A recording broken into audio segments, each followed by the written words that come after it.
चार धाम यात्रा पूरे देश दुनिया की बहुत ही बड़ी हमारी यात्रा है कि ये यात्रा कठिन भी है।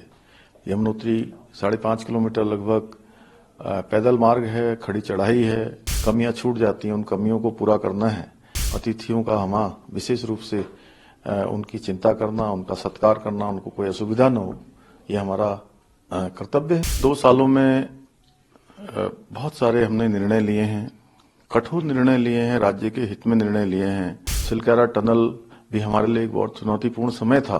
नकल यहाँ पर होती थी, नकल का हम अध्यादेश लेकर आए, नकल का कड़ा कानून हमने बनाया। मैं 2 सालों की बात करूं तो 2 सालों में पिछले 22 सालों के बराबर नियुक्तियां हुई हैं। चार धाम यात्रा पूरे देश दुनिया की बहुत ही बड़ी हमारी यात्रा है। श्रद्धालु आते हैं, दर्शन करने वाले लोग आते हैं, तीर्थ यात्री आते हैं, उनकी सुविधा अच्छी हो। हालांकि ये यात्रा कठिन भी है। यमुनोत्री 5.5 किलोमीटर लगभग पैदल मार्ग है, खड़ी चढ़ाई है, केदारनाथ का भी लंबा रास्ता है, और उसके बावजूद भी हमारा ये हमेशा से रहा है कि उत्तराखंड आने वाले श्रद्धालु तीर्थयात्री उनको कोई परेशानी का सामना न करना पड़े, उनकी यात्रा सुरक्षित हो, उनकी यात्रा सुगम हो, सरल हो।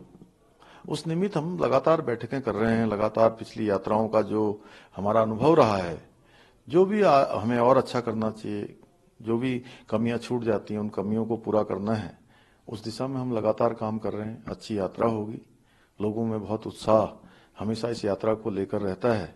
देश दुनिया के लोग श्रद्धालु आते हैं, वो हमारे सभी अतिथि हैं। अतिथियों का हमा विशेष रूप से उनकी चिंता करना, उनका सत्कार करना, उनको कोई असुविधा न हो, ये हमारा कर्तव्य है। हम इसको करेंगे।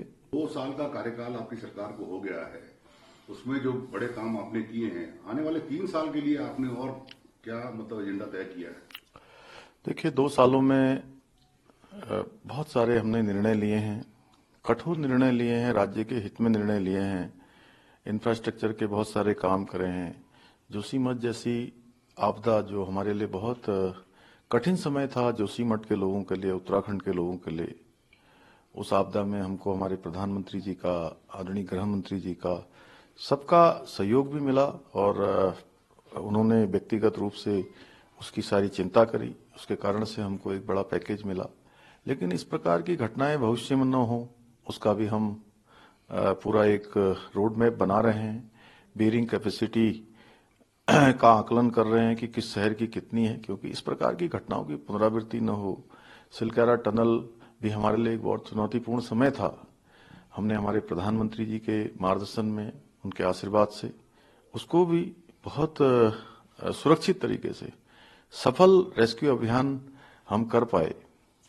निश्चित रूप से देवभूमि के लिए बहुत बड़ी वो चुनौती रहा। ऐसे अनेकों काम थे, जैसे नकल यहाँ पर होती थी, नकल का हम अध्यादेश लेकर आए, नकल का कड़ा कानून हमने बनाया। उसके कारण से आज प्रदेश के अंदर हमारे नौजवान भाई बहन जो प्रतियोगी परीक्षाओं में भाग लेते हैं, उनके मन में एक प्रकार का आत्मबल है, आत्मविश्वास है कि परीक्षाएं पारदर्शिता से हो रही हैं। इसलिए योग्यता, क्षमता, प्रतिभा, उनकी मेहनत, अब इसको कोई नकार नहीं सकता है। और जो भी योग्यता, प्रतिभा, क्षमता से अपनी तैयारी करेंगे, उनका चयन निश्चित रूप से होगा, और चयन हो रहा है। बड़ी संख्या में चयन की प्रक्रिया पिछले दिनों हुई है। और मैं 2 सालों की बात करूं तो 2 सालों में पिछले 22 सालों के बराबर नियुक्तियां हुई हैं।